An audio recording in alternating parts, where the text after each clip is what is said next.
সব তোমারি জন্যে, দাও ইখলাসে মন মুরিয়া ইলাহি। আলহামদুলিল্লাহি রাব্বিল আলামিন ওয়াসসালাতু ওয়াসসালামু আলা সাইয়্যিদিল মুরসালিন, আম্মা বা'দ, ফাআউযু বিল্লাহি মিনাশ শাইতানির রাজীম। বিসমিল্লাহির রহমানির রহিম। আসসালাতু ওয়াসসালামু আলাইকা ইয়া রাসূলুল্লাহ ওয়া আলা আলিকা ওয়া সাহাবিকা ইয়া হাবিবাল্লাহ। আসসালাতু ওয়াসসালামু আলাইকা ইয়া নবিয়াল্লাহ ওয়া আলা আলিকা ওয়া সাহাবিকা ইয়া নূরাল্লাহ। প্রিয় মাদানী চ্যানেলের দর্শকবৃন্দ, আপনারা দেখছেন অনুষ্ঠান রমজানের একটি নেকি। আর আজকের যে বিষয় আমরা নিয়েছি তা হচ্ছে তারাবির নামাজ। এই তারাবির নামাজের গুরুত্ব মুসলমানের মধ্যে অনেক রয়েছে। মাহে রমজানুল মুবারকে এই নামাজ পড়া হয়ে থাকে। আর বড়, বৃদ্ধ, যুবক, ছোট্ট যারা রয়েছে তারা সবাই তারাবির নামাজ পড়ে থাকে। তারাবির নামাজের গুরুত্ব সাহাবা কেরাম অনেক দিতেন। এরপরে তাবি, তাবা তাবি এবং আজ পর্যন্ত, আর ইনশাআল্লাহ আজ্জা ওয়া জাল কিয়ামত পর্যন্ত এই তারাবির নামাজের গুরুত্ব বেশি বাড়তেই থাকবে ইনশাআল্লাহ। চলুন আগে আমরা দরুদ শরীফের একটি ফজিলত জেনে নিই। নবী করিম রউফুর রহিম সাল্লাল্লাহু আলাইহি ওয়াসাল্লাম ইরশাদ করেছেন, যারা জুমার দিনে আমার উপরে ৮০ বার দরুদ শরীফ পাঠ করবে, আল্লাহ তাআলা তার ৮০ বছরের গুনাহকে ক্ষমা করে দিবে। সুবহানাল্লাহ। মাহে রমজানের পবিত্র মাস আছে। এই মাসে একটি নেকি করলে আল্লাহ তাআলা সে একটি নেকিকে অনেক গুণ বেশি বাড়িয়ে দেয়। নফল পড়লে ফরজের সমতুল্য আল্লাহ তাআলা সওয়াব দান করে। আর যখন কেউ ফরজ নামাজ আদায় করে তো সেটাকে ৭০ গুণ পর্যন্ত আল্লাহ তাআলা বৃদ্ধি করে দিয়ে থাকে। এই মাহে মুবারকে ঘুমানোটাও ইবাদতের মধ্যে গণ্য হয়ে যায়। বরং মাহে রমজানে যখন কোনো রোজাদার দোয়া করে তো তার দোয়াতে ফেরেশতারা আমিন বলে। আর দরুদ শরীফ পড়লেও এর সওয়াব অনেক গুণ বেশি বৃদ্ধি পায়। চলুন আমরা নিয়ত করি, আমরা বেশি পরিমাণে এখন থেকে আমাদের নবী সাল্লাল্লাহু আলাইহি ওয়াসাল্লামের উপরে দরুদ পড়ব ইনশাআল্লাহ আজ্জা ওয়া জাল। সাল্লু আলাল হাবিব সাল্লাল্লাহু তাআলা আলা মুহাম্মদ সাল্লাল্লাহু আলাইহি ওয়াসাল্লাম। আলহামদুলিল্লাহ, রমজানুল মুবারকে যেখানে আমরা অগণিত নিয়ামত পেতে পারি সেগুলোর মধ্যে তারাবিও সুন্নত রয়েছে। সুন্নতের মহত্বের কথা কি বলবো। গুলশানে আমিনার সুবাসিত ফুল আল্লাহর প্রিয় রসুল সাল্লাল্লাহু আলাইহি ওয়াসাল্লাম ইরশাদ করেন, যে ব্যক্তি আমার সুন্নতকে ভালোবেসেছে সে আমাকে ভালোবেসেছে, আর যে আমাকে ভালোবেসেছে সে জান্নাতে আমার সাথে থাকবে। সুবহানাল্লাহ, সুবহানাল্লাহ। তারাবি সুন্নতে মুআক্কাদা, তাতে কমপক্ষে একবার খতমে কোরআনও সুন্নতে মুআক্কাদা। আমাদের ইমামে আজম ইমাম আবু হানিফা রহমতুল্লাহি তাআলা আলাইহি 30 খতম দিনে, 30 খতম রাত্রে আর একবার তিনি তারাবিতে কোরআনে মজিদ ফুরকানে হামিদ খতম করতেন। সুবহানাল্লাহ। তাহলে বোঝা গেল ইমামে আজম ইমাম আবু হানিফা রহমতুল্লাহি তাআলা আলাইহি কোরআনে মজিদ ফুরকানে হামিদকে অনেক বেশি ভালোবাসতেন। আর রমজানের মাসে তিনি 61 বার কোরআনে মজিদ ফুরকানে হামিদ তেলাওয়াত করতেন। তিনি রহমতুল্লাহি তাআলা আলাইহি 45 বছর ঈশার ওযু দিয়ে ফজরের নামাজ আদায় করেছেন। এক বর্ণনা অনুযায়ী ইমাম আজম ইমাম আবু হানিফা রহমতুল্লাহি তাআলা আলাইহি জীবনে 55 টাইম 55 বার হজ করেছেন। আর যে স্থানে তিনি ইন্তেকাল করেছেন, যে জায়গায় তিনি মৃত্যুবরণ করেছেন, সেখানে তিনি 7000 বার কোরআনে মজিদ ফুরকানে হামিদ খতম করেছেন। সুবহানাল্লাহ সুবহানাল্লাহ। আমার আকা আলা হযরত রহমতুল্লাহি তাআলা আলাইহি বলেন, ইমামদের ইমাম সৈয়দনা ইমামে আজম ইমাম আবু হানিফা রহমতুল্লাহি তাআলা আলাইহি 30 বছর পর্যন্ত প্রতি রাতে এক রাকাতে কোরআনে মজিদ ফুরকানে হামিদ খতম করতেন। উলামায়ে কেরাম বলেন, সালফে সালিহিনদের পূর্ববর্তী বুজুর্গদের মধ্যে কোনো ইমাম রাত ও দিনে 2 খতম দিতেন, কেউ কেউ 4 খতম, কেউ কেউ 8 খতম দিতেন। ইমাম আব্দুল ওয়াহাব শারানি রহমতুল্লাহি তাআলা আলাইহি নিজানুশ শরিয়া এর মধ্যে উল্লেখ আছে যে সৈয়দি মৌলা আলী রাদিয়াল্লাহু তাআলা আনহু এক রাত এক দিনে 3,60,000 বার কোরআন খতম করতেন। হাদিসে পাকে উল্লেখ আছে, আমিরুল মোমিনিন হজরতে মৌলায়ে কায়নাত হজরতে আলী রাদিয়াল্লাহু তাআলা আনহু বাম পা রেকাবে ঘোড়ার পা দানিতে রেখে কোরআন মজিদ আরম্ভ করতেন, আর ডান পা রেকাবে পৌঁছার পূর্বেই কোরআন খতম করে দিতেন। সুবহানাল্লাহ। আরেকটি হাদিসে কারিমাতে রয়েছে, আল্লাহ নবী সাল্লাল্লাহু আলাইহি ওয়াসাল্লামের ইরশাদ হচ্ছে যে হযরতে সাইয়েদনা দাউদ আলাইহিস সালাম নিজ সওয়ারি প্রস্তুত করতে বলতেন এবং এর উপর জিন বসার অর্থাৎ গালিচা দেওয়ার পূর্বে তিনি জবুর শরীফ খতম করে ফেলতেন। সহিহ বুখারী শরীফের মধ্যে এই হাদিসটি রয়েছে। প্রিয় ইসলামী ভাইয়েরা, কোনো ইসলামী ভাইদের এই ধারণা আসতে পারে যে একদিনে কয়েকবার নয় বরং মুহূর্তের মধ্যে কোরআনে পাক বা জবুর শরীফ খতম কেমনে সম্ভব।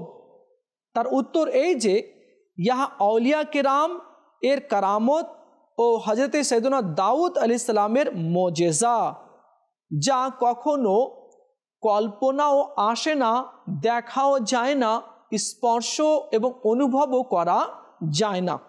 তারাবির মধ্যে কোরআনে মজিদ একবারও বিশুদ্ধ অর্থে খতম হতে পারে না। কোরআনে পাক তারতিল সহকারে অর্থাৎ থেমে থেমে পড়া চাই, কিন্তু অবস্থা হচ্ছে যদি কেউ এমনিভাবে থেমে থেমে পড়তে চায় তো তার পিছনে অনেকেই পড়তে চায় না। আজকাল সেই হাফিজকেই পছন্দ করা হয় যে হাফিজ খুবই স্পিডে কোরআন পড়তে পারে। এভাবে কি হয়, অনেক হরফ সে বাদ দিয়ে দেয়, অনেক হরফ সে চিবিয়ে নেয়, আর এমনটি করা হারাম রয়েছে। যদি তাড়াতাড়ি পড়ার মধ্যে হাফিজ সাহেব পূর্ণ কোরআন মজিদ থেকে শুধু একটা হরফও চিবিয়ে ফেলে থাকে তবে খতমে কোরআন সুন্নত আদায় হবে না। সুতরাং উচিত হবে যাতে করে ধীরে ধীরে তারাবিতে কোরআনে পাকের তেলাওয়াত করা, যে মুসাল্লি এসেছে তারা যাতে বুঝতে পারে কি হ্যাঁ কোন সূরা পড়ানো হচ্ছে, কত পারার আছে, বা ওয়ার্ডগুলো কমপক্ষে ওয়ার্ডগুলো মুসাল্লি যাতে বুঝতে পারে। আল্লাহ তাআলা আমাদের সবাইকে সহি শুদ্ধভাবে কোরআনে পাকের তেলাওয়াত করার তৌফিক দান করুক। বর্ণিত হয়েছে কোরআনকে ধীরে ধীরে থেমে থেমে পড়ুন। তার অর্থ এই যে প্রশান্তির সাথে প্রতিটি হরফকে পৃথক পৃথকভাবে ওয়াকফকে ঠিক রেখে এবং সকল হরকত আদায় করার ব্যাপারে বিশেষ দৃষ্টি রাখুন। তারতিল শব্দটি এই মাসালার উপর জোর দিচ্ছে যে এই কথা তিলাওয়াতকারীদের স্মরণ রাখা জরুরি। প্রিয় মদিনী চ্যানেলের দর্শকবৃন্দ, তারাবির জামাত বিদাতে হাসানা রয়েছে, নবপরিচালিত পুণ্যময় কাজ। আল্লাহর মাহবুব সাল্লাল্লাহু আলাইহি ওয়াসাল্লাম নিজেও তারাবি পড়েছেন এবং এটাকে খুব পছন্দ করেছেন। সুতরাং কোরআনের ধারক মদিনার সুলতান সাল্লাল্লাহু আলাইহি ওয়াসাল্লামের আলিশান ফরমান যে ব্যক্তি ঈমান ও সওয়াব তালাশের উদ্দেশ্যে রমজানের রাত্রি জাগরণ করে তার পূর্বপর গুনাহসমূহ ক্ষমা করে দেওয়া হবে, অর্থাৎ সগীরা গুনাহ। তারপর যে উম্মতের উপর তারাবি ফরজ করে দেওয়া হয় কি না আশঙ্কায় ছেড়ে দিয়েছেন। তারপর আমিরুল মোমিনিন সৈয়দনা ওমর ফারুক আজম রাদিয়াল্লাহু তাআলা আনহু তার খিলাফত আমলে মাহে রমজানুল মুবারকের এক রাতে মসজিদে দেখতে পেলেন যে লোকেরা পৃথক পৃথকভাবে তারাবি আদায় করছে। কেউ একাকী পড়ছে, আবার কেউ জামাত সহকারে তারাবি নামাজ পড়ছে। এরপর আমিরুল মোমিনিন সৈয়দনা ওমর ফারুক রাদিয়াল্লাহু তাআলা আনহু এক সাহাবী রসুল হজরতে সৈয়দনা উবাই ইবনে কাব রাদিয়াল্লাহু তাআলা আনহুকে সবার ইমাম করে দিলেন। অতঃপর যখন দ্বিতীয় রাতে তশরিফ আনলেন তখন দেখলেন লোকেরা জামাত সহকারে তারাবি আদায় করছে। তিনি খুব খুশি হলেন আর বললেন, এটা উত্তম বিদআত। সুবহানাল্লাহ। তাহলে বোঝা গেল আমিরুল মুমিনিন ফারুক আজম ওমরে ফারুক রাদিয়াল্লাহু তাআলা আনহুর খিলাফত কাল থেকে তারাবি নামাজ জামাত সহকারে শুরু হয়েছে। আর ওমরে ফারুক রাদিয়াল্লাহু তাআলা আনহু নিজেই এটা উত্তম বিদআত বলেছেন। আল্লাহ নবী সাল্লাল্লাহু তাআলা আলাইহি ওয়াসাল্লাম ইরশাদ করেছেন, যে ব্যক্তি ইসলামের মধ্যে কোনো ভালো পদ্ধতি আবিষ্কার করবে তবে সেটার সওয়াব সে পাবে এবং যারা যারা আমল করবে তারাও সওয়াব পাবে। এরপরে আল্লাহ নবী সাল্লাল্লাহু আলাইহি ওয়াসাল্লাম ইরশাদ করেন, আর যে ব্যক্তি ইসলামে মন্দ পন্থা আবিষ্কার করবে তো সে যদি আমল করে সে গুনাহগার হবে, আর যারা যারা আমল করবে তাদের গুনাহও তার উপর বর্তাবে। মানে যে শুরু করেছে সে তো গুনাহগার হবে এবং যারা যারা আমল করবে তো তাদের গুনাহও ওই ব্যক্তির মাথাতে এসে যাবে। তো আমাদের উচিত হবে যাতে করে আমরা নবী সাল্লাল্লাহু তাআলা আলাইহি ওয়াসাল্লাম এবং সাহাবা কেরাম আলাইহিম রিদওয়ানের দেখানো পথকে আমরা মজবুতভাবে আঁকড়ে ধরি। এতে কি হবে कि मानुष गुमराह হবে না, মানুষ পথ হারা হবে না। প্রিয় মদনী চ্যানেলের দর্শকবৃন্দ, এই হাদিসে মুবারক থেকে বোঝা গেল যে কিয়ামত পর্যন্ত ইসলামে ভালো ভালো নতুন নতুন পন্থা আবিষ্কার করার অনুমতি রয়েছে, আর আলহামদুলিল্লাহ আবিষ্কারও করা হচ্ছে। যেমন হযরতে সৈয়দনা ফারুক আজম রাদিয়াল্লাহু তাআলা আনহু তারাবির নামাজ যথা নিয়মে গুরুত্বের সাথে ব্যবস্থা করেছেন আর নিজেই সেটাকে ভালো বিদআত সাব্যস্ত করেছেন। এ থেকে এ কথা বোঝা গেল যে আল্লাহ নবী সাল্লাল্লাহু আলাইহি ওয়াসাল্লামের প্রকাশ্য বিশাল শরীফের পর সাহাবায়ে কেরাম যে ভালো নতুন কাজ জারি করেছে সেটাকে বিদআতে হাসানা বলা হয়, বিদআতে হাসানা বলা হয়। মসজিদে ইমামের জন্য পৃথক মেহরাব ছিল না। সর্বপ্রথম হযরতে সৈয়দনা ওমর ইবনে আব্দুল আজিজ রাদিয়াল্লাহু তাআলা আনহু মসজিদে নববী শরীফে মেহরাব বানানোর সৌভাগ্য অর্জন করেছেন। সুবহানাল্লাহ। তো ওমর ইবনে আব্দুল আজিজ রাদিয়াল্লাহু তাআলা আনহু সর্বপ্রথমে মদিনা তৈয়বাতে মেহরাব তিনি বানিয়েছেন। আজ পুরো দুনিয়াতে যেখানে মসজিদ দেখা যায় সেখানে মেহরাব আছে, অথচ আমার নবী সাল্লাল্লাহু আলাইহি ওয়াসাল্লামের জামানায় ছিল না। তো এটাও একটি ভালো কাজ রয়েছে। আর অনেক গ্রহণযোগ্য হয়েছে।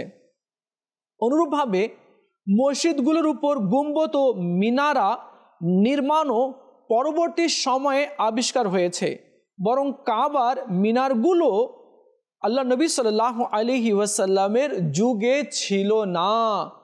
আজ যে আমরা কাবাতুল্লাহ শরীফের চতুর্পাশে যে বড় বড় মিনার দেখি, এটা আমার নবী সাল্লাল্লাহু আলাইহি ওয়াসাল্লামের জামানায় ছিল না। এবং মদিনা তৈয়বাতেও আমরা যে মিনার দেখি তাও আমার নবী সাল্লাল্লাহু আলাইহি ওয়াসাল্লামের জামানায় ছিল না, পরবর্তীতে হয়েছে। ইমানে মুফাসসাল, ইমানে মুজমাল, 6 কালেমা, কোরআনে পাকের 30 পারা বানানো, জের জাবার পেশ লাগানো আমার নবী সাল্লাল্লাহু আলাইহি ওয়াসাল্লামের জামানায় ছিল না, পরবর্তীতে এটা হয়েছে। আর এটা ভালো বিদআত, এতে মানুষের জন্য সহজ হয়েছে। বরকতময় হাদিসগুলোর কিতাব আকারে তৈরি করা, আমার নবী সাল্লাল্লাহু আলাইহি ওয়াসাল্লামের জামানায় কিতাব আকারে এভাবে হাদিস ছিল না, ছাপাও ছিল না। সাহাবা কেরামের জামানাও এভাবে ছিল না, এটা পরবর্তীতে হয়েছে। এটাও ভালো বিদআত। বরকতময় হাদিসগুলোর কিতাব যে আজ আমরা দেখতে পাচ্ছি, একত্রিত অনেকগুলো হাদিস আমরা পাচ্ছি বুখারী শরীফ, মুসলিম শরীফে, তিরমিজি শরীফে, আবু দাউদ শরীফে। তো আমার নবী সাল্লাল্লাহু আলাইহি ওয়াসাল্লামের জামানায় এভাবে একত্রিত হাদিসগুলো ছিল না, পরবর্তীতে হয়েছে। তবে এটা ভালো বিদআত রয়েছে, আমরা একসঙ্গে বই আকারে পেয়ে গিয়েছি। ফিকহ, উসুল, ফিকে, ইলমে কালাম, ইসলামী যুক্তি শাস্ত্র, জাকাত ও ফিতরা, প্রচলিত মুদ্রা বরং ফটো সম্বলিত টাকার নোট দ্বারা পরিশোধ করা। আমরা জাকাত এইভাবে টাকা দিয়ে দিচ্ছি, অথচ আমার নবী সাল্লাল্লাহু আলাইহি ওয়াসাল্লামের জামানায়, সাহাবা কেরামের জামানায়, তাবিন, তাবা তাবিনদের জামানায় এমনটি ছিল না। আজ আমরা টাকার মাধ্যমে জাকাত দিচ্ছি, এটাও কিন্তু ভালো বিদআত রয়েছে, বিদআতে হাসানা রয়েছে।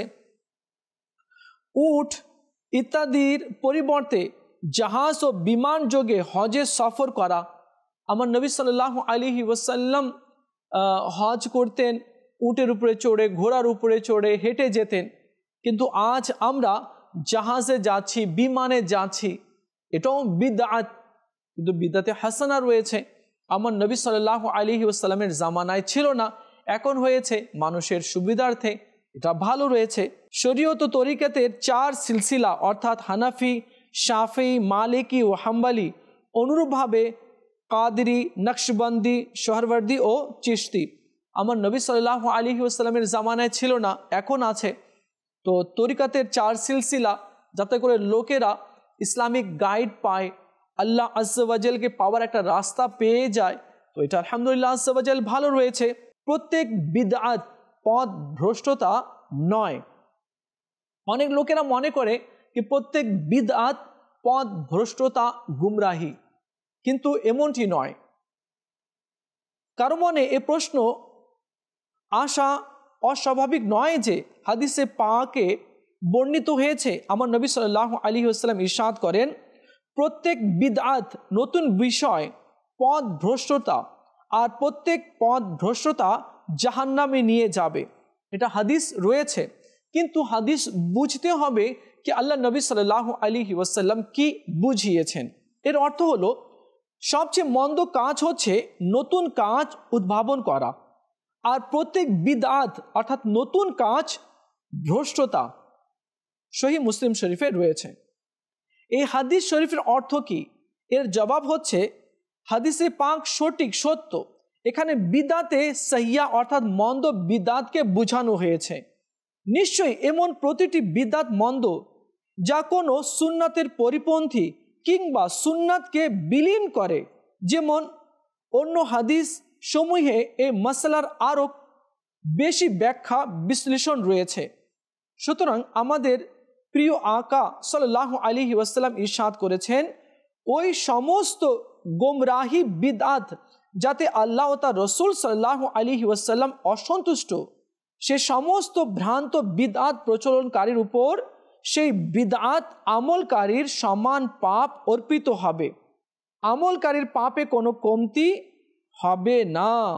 অপর হাদিসে পাকে আরও স্পষ্টভাবে দেখুন, সুতরাং উম্মুল মুমিনিন সাইয়্যিদাতুনা মা আয়েশা রাদিয়াল্লাহু তাআলা আনহা হতে বর্ণিত, আল্লাহর মাহবুব সাল্লাল্লাহু আলাইহি ওয়াসাল্লাম ইরশাদ করেন যে আমার ধর্মে এমন নতুন কথা বা কাজ সৃষ্টি করবে যা ধর্মের মূলে নেই তা বাতিল। সহিহ বুখারী শরীফে রয়েছে। এই সমস্ত হাদিস মোবারকার মাধ্যমে বোঝা গেল এমন নতুন কাজ যা সুন্নত থেকে দূরে নিয়ে গোমরাহির দিকে নিয়ে যায়, যার ভিত্তি ধর্মে নেই, তা বিদআতে সাইয়্যা অর্থাৎ মন্দ বিদআত। যদি ধর্মে এমন নতুন কাজ যা সুন্নাতের উপর আমল করার ক্ষেত্রে সহযোগিতা করে আর তার ভিত্তি ধর্মে আছে, তা হচ্ছে বিদআতে হাসানা তথা ভালো বিদআত। সুবহানাল্লাহ। প্রিয় মদনী চ্যানেলের দর্শকবৃন্দ, আজকে আমরা তারাবির নামাজ এবং বিদআত সম্পর্কেও আমরা জানতে পাচ্ছি, যেটা ইসলামের মধ্যে ভালো রয়েছে। কোরআন এবং সুন্নাতের বিপরীতে যে কথাটি যায় না, তো এটাকে গ্রহণ করে নিতে হবে।